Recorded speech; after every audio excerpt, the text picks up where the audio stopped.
Olá pessoal, seja bem-vindo ao teu lugar. Jesus disse 7 frases na sexta-feira da sua morte, na sexta-feira da paixão. Você sabe quais são essas 7 frases? Já estudou cada uma delas? Hoje eu vou falar com você sobre isso nesse vídeo, então vem comigo, chegou a hora de teu lugar.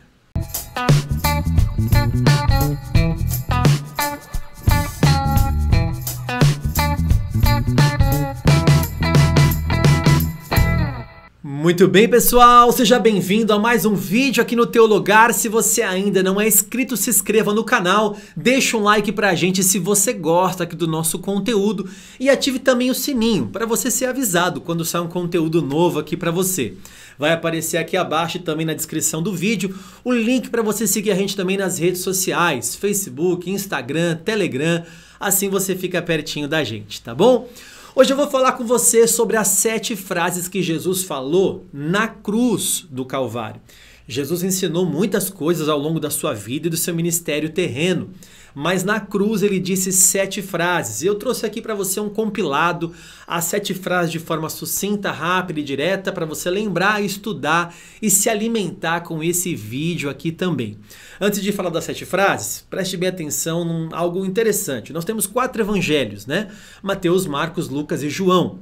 Desses 4 evangelhos que contam a biografia de Jesus, a história de Jesus, há uma coisa interessante com relação às 7 frases da cruz do Calvário. 3 frases estão apenas no evangelho de João. 3 frases estão apenas no evangelho de Lucas. E uma frase está em Mateus e Marcos. Tá? Está nos 2 evangelhos, os 2 primeiros evangelhos, Mateus e Marcos. Então está dividida assim na Bíblia Sagrada as 7 frases que Jesus falou. É impossível ter a certeza da ordem cronológica de como foi dita cada frase. Ah, essa foi primeiro, essa foi depois. Dá para saber pelo menos qual foi a última frase. Essa dá para saber. Mas uma ordem cronológica não é exata, não dá para cravar. Mas a maioria dos estudiosos tem uma ordem preferida, que é a mais aceita entre os eruditos. E é essa que eu vou trazer aqui para você. Também vale lembrar que Jesus ficou um período na cruz. Ele não foi crucificado e morreu no próximo minuto, no próximo segundo. Por exemplo, há um texto em Marcos que diz que ele começou e foi crucificado na 3ª hora do dia. Vamos lembrar também que o calendário judaico começa às 6 horas da manhã e 3 horas do dia seria 9 horas da manhã para nós aqui, né? E ele diz a última frase na 9ª hora do dia, às 3 horas da tarde. Ele ainda estava na cruz quando disse a penúltima frase e a última frase na cruz do Calvário. Então, nós temos aí um período grande, né, desde as 9 da manhã, ou pelo menos até as 3 da tarde, ele ainda estava na cruz, ele ainda estava crucificado, ainda estava falando e dizendo para nós essas frases que ecoam em nossos ouvidos até hoje. Vamos lá então, vamos aprender? Primeira frase que ele falou, veja comigo o texto. Contudo, Jesus dizia, Pai, perdoa-lhes porque não sabem o que fazem. Lucas 23, 34, só li a parte A do versículo. Esse texto só está em Lucas, só está no Evangelho de Lucas. E nós vemos aqui um grande ensinamento de Jesus, Pai, perdoa porque eles não sabem o que fazem. Ele está falando com o povo que está crucificando ele ali. Os judeus que instigaram essa crucificação e os romanos que executaram a crucificação. Então ele derrama ali talvez o maior perdão a estudiosos e até psicólogos que dizem que nunca viram uma mente dessa. Uma pessoa que está em profunda agonia, sendo crucificado e injustiçado, liberando perdão para aquelas pessoas que estavam maltratando e crucificando ele, executando ele na cruz do Calvário. Além de mostrar ali para toda a humanidade o maior perdão que a humanidade já viu, ele ainda atenua a culpa deles dizendo o seguinte, olha, eles não sabem o que fazem. Pai, eles não sabem o que estão fazendo. Se eles soubessem que sou eu aqui, se eles tivessem plena revelação de que sou o teu filho, que fui enviado pelo Senhor, talvez eles não fizessem isso como os discípulos não fizeram. Então, ele atenua a culpa, ele trazendo um argumento jurídico, né, perante àquele tribunal: Senhor, perdoa, tem misericórdia, porque eles não sabem o que estão fazendo. Jesus derramando sobre a vida deles ali um amor incondicional, um perdão incondicional. Esta foi a primeira frase de Jesus. Segunda frase, veja comigo. Jesus lhe respondeu: em verdade te digo que hoje estarás comigo no paraíso. Também no Evangelho de Lucas 23, 43. Esta frase Jesus fala para um dos ladrões que havia se arrependido ali depois da conversa de Jesus ali, dos dois ladrões ao seu lado. Ele derrama sobre a vida daquele ladrão a salvação. Ele diz: olha, hoje você estará comigo no paraíso. E essa frase de Jesus também ecoa em nossos corações, porque ele diz o seguinte: em verdade, quer dizer, ele dá uma garantia ali, uma certeza, que ele é o autor, que ele é a fonte da salvação. Em verdade te digo, ele diz que hoje, ou seja, a salvação é imediata, não é para amanhã, não existe um purgatório que vai me purgar e quem sabe eu receba a salvação, não deixou para depois, não tem como distorcer esse texto. A Bíblia fala que hoje mesmo, ou seja, naquele mesmo momento, aquele ladrão receberia a salvação.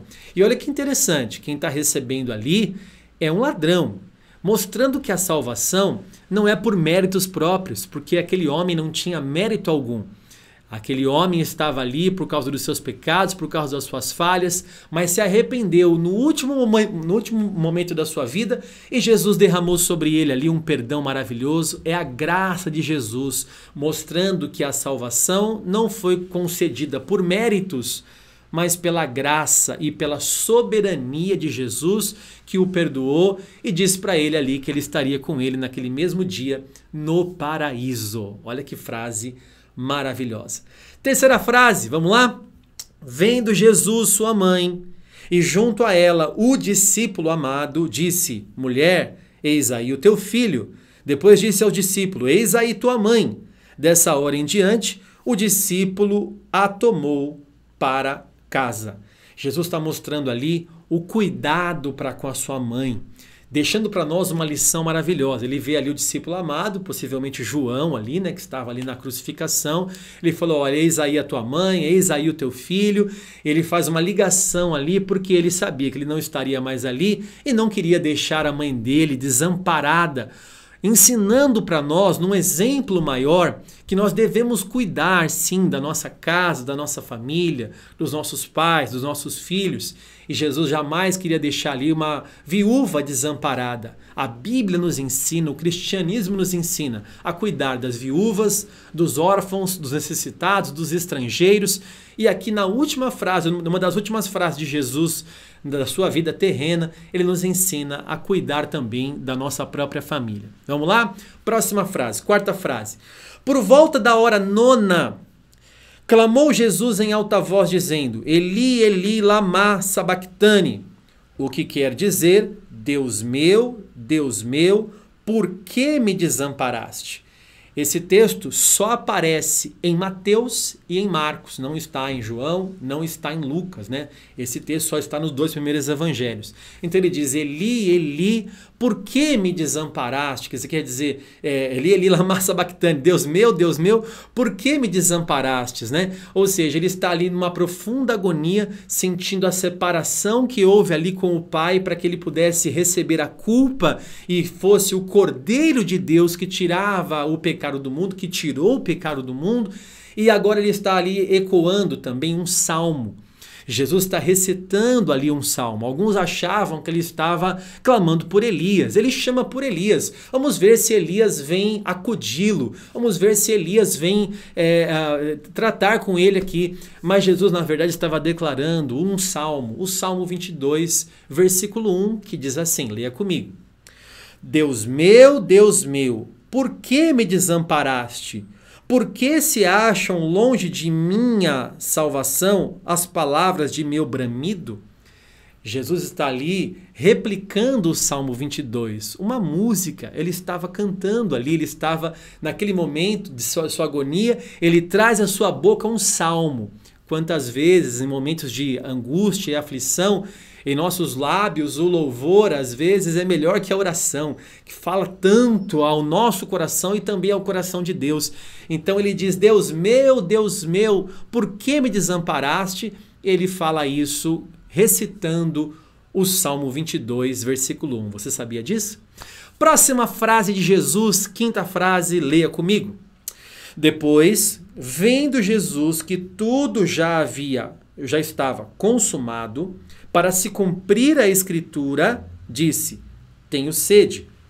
Aqui agora esse texto só aparece em João, e João destaca aqui a humanidade de Jesus. Havia algumas heresias no primeiro século que dizia que Jesus jamais poderia ser encarnado. Os gregos acreditavam que a matéria era má, e que como é que uma coisa boa poderia encarnar e estar numa matéria que é má segundo os gregos.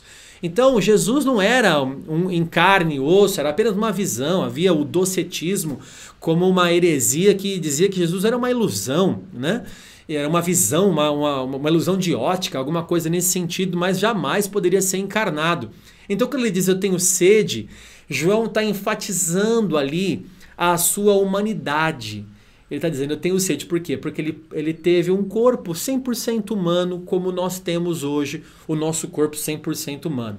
Ofereceram para ele ali naquele mesmo momento vinho e fel, uma maneira de anestesiar o seu sofrimento, mas ele recusou, ele não tomou essa bebida na cruz. E quando ele diz tem sede, dão para ele vinagre, e ele bebe vinagre ali, depois ele coloca na boca, não gosta muito, depois ele não recusa ali naquele momento, mas aquilo que aconteceu é para se cumprir a escritura, foi o que nós lemos aqui.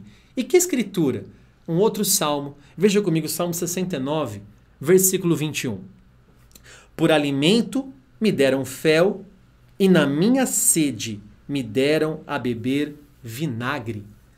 Como é que o salmista sabia o que ia acontecer na cruz naquele dia? Se o salmista, há 1000 anos atrás, 1000 anos antes de Cristo, não fosse inspirado por Deus, como é que um salmo cantado um milênio antes de Jesus diz exatamente o que vai acontecer no dia da crucificação? Oferecem fel e na hora da sede oferecem vinagre. Como é que o salmista sabia disso? Sabia exatamente o que ia acontecer com Jesus se a Bíblia não fosse a palavra inspirada de Deus. É maravilhoso saber disso, né? E aqui enfatizando mais uma vez a sua humanidade. Jesus cresceu, ele se tornou uma pessoa normal, ele sempre foi uma pessoa normal, ele cresceu e teve na sua vida uma vida comum de trabalhador, ele trabalhou na carpintaria do seu pai, ele teve como que crescer também em sabedoria, crescer em conhecimento, aprender a falar, né, como uma pessoa normal, como qualquer um, como você, como a mim também. Sexta frase, vamos lá? Sexta frase. Quando, pois, Jesus tomou o vinagre, disse, está consumado. Uma das frases mais conhecidas, né? E, inclinando a cabeça, rendeu o espírito. Essa frase, está consumado, na verdade, na língua grega, é apenas uma palavra, tetelestai. E muitos falam tetelestai, né? Essa palavra, ela está num tempo que nós não conseguimos traduzir aqui no português, mas é como se tivesse acontecido e continua acontecendo, para que você entenda de uma forma mais prática. Ele consumou a obra de salvação.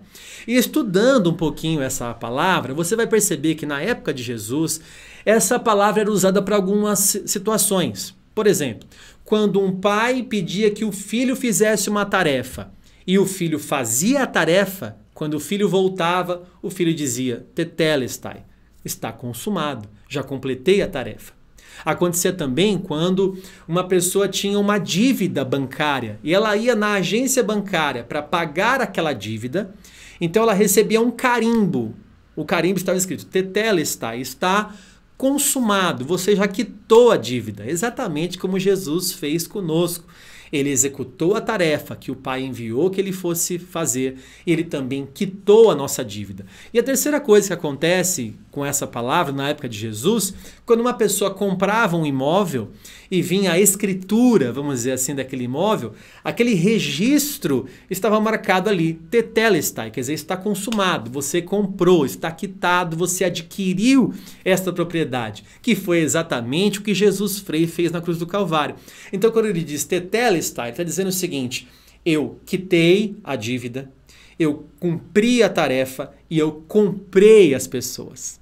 Não é maravilhoso você saber disso? Com uma só palavra de Jesus, com a sexta frase de Jesus, está consumado, dá para aprender muita coisa sobre a obra de salvação que ele executou sobre as nossas vidas. E a última frase que Jesus fala, a sétima frase, leia comigo.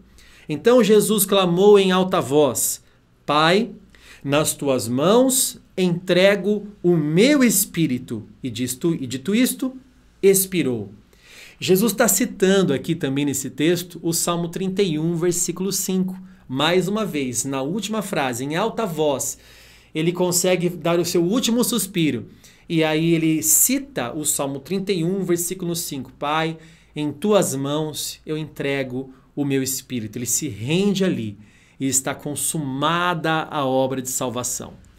Para concluir aqui esse estudo tão maravilhoso sobre a morte de Jesus e as últimas frases que ele fala ainda hoje ao nosso coração, o que esses textos mostram é que Jesus, depois da sua morte, ele foi para junto do Pai. Aquilo que ele consumou, ele voltou para o Pai. A glória que ele tinha junto com o Pai, João 17, ele estava com saudade da glória que ele tinha com o Pai. Ele volta para junto do Pai, aonde está até hoje, à destra de Deus. Ele está preparando um lugar, João capítulo 14, para que um dia nós possamos estar junto com ele, conforme promessa de João capítulo 14. E por fim, ele voltará, está aguardando o dia, que ninguém sabe o dia nem a hora, mas esse mesmo Jesus que morreu e ao terceiro dia ressuscitou, um dia ele voltará para buscar a sua igreja e estaremos para sempre com ele na eternidade. Esse estudo foi bom para você? Conseguiu lembrar das 7 frases? Conseguiu aprender e se alimentar? Se foi bom para você, aproveita essa data e compartilha com todo mundo para que as pessoas aprendam um pouco mais sobre a sexta-feira da morte de Jesus, sobre essa data tão importante para o cristianismo. Tá bom? Se você não é inscrito, se inscreva no canal, deixa um like pra gente, compartilhe com todo mundo. Você é sempre muito bem-vindo aqui. Que Deus abençoe você e a sua casa. E se você quer estudar, Teologar.